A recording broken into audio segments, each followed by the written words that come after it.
still have questions left to be asked, and what, if any, recourse is there here? Well, what comes next is old-fashioned police work, but in the new digital age, right? Looking for fingerprints, and there are fingerprints with these cyber attacks. They're patterns that develop, and that's what U.S. officials are seeing here, according to what CBS News has learned. But building on what you said, there was evidence, and it was stated publicly by the head of the DNI, James Clapper, back in May, that both campaigns were being targeted for cyber attacks. And so this is not something new. This is something that the U.S. government has seen with past campaigns. 2008, 2012, there is a pattern there as well.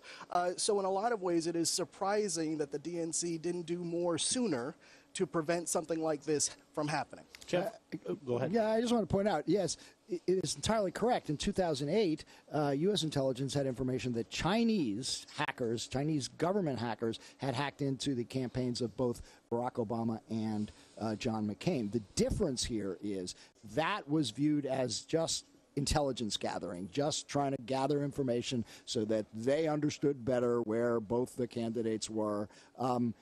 This takes it a step further. This raises the question of whether, if it was the Russians, they are trying to meddle and influence the outcome of the election, and that is much more sinister. I do think it's interesting to note, just with the news overnight, that John Kerry, Secretary of State, said he raised the issue with the Russians in Laos and mentioned, now that the FBI is public about their doing an investigation, James Comey is now in the hot seat again and could very well have a big impact in this election because he has to make the call whether to tell the White House, yes, we believe it's the Russians. And if he does say that, then the White House has to call out Vladimir Putin and say, we can attribute this to the Russians. But this investigation was launched, again, because the FBI has a working hypothesis that it is Russian intelligence. Cyber security experts up and down are all saying, almost as one, this is certainly the work of Russian intelligence agencies. At some point,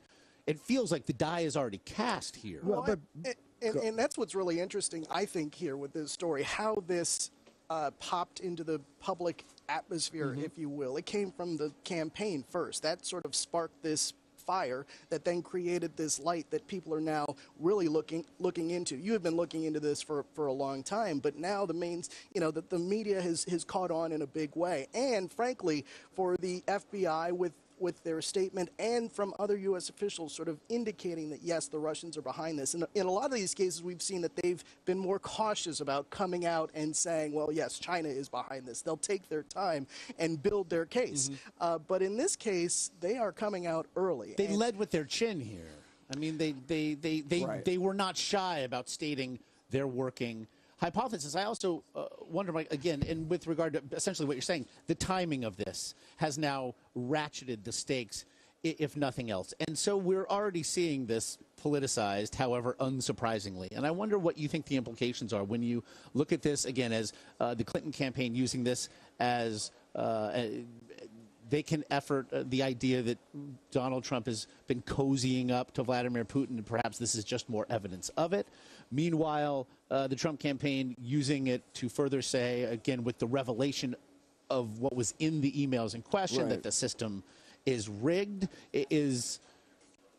Are both campaigns being played essentially as puppets at this point? Well, in some respects, and certainly the emails that have been disclosed were embarrassing. It led to Debbie Wasserman Schultz's resignation. But there's a wild card here to watch, which really has the Clinton campaign very nervous and very worried.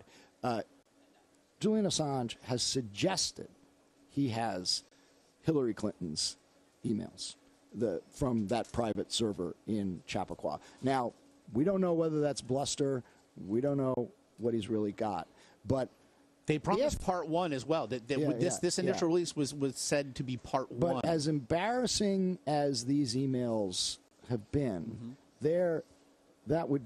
that's nothing to what the impact would be if in October Assange posts on the WikiLeaks website those emails from the private server, because it would then be definitive proof that there had been a compromise of her private emails, and if all the dots are connected as we think they are, that the Russians had been reading her email on that private email server in real time. That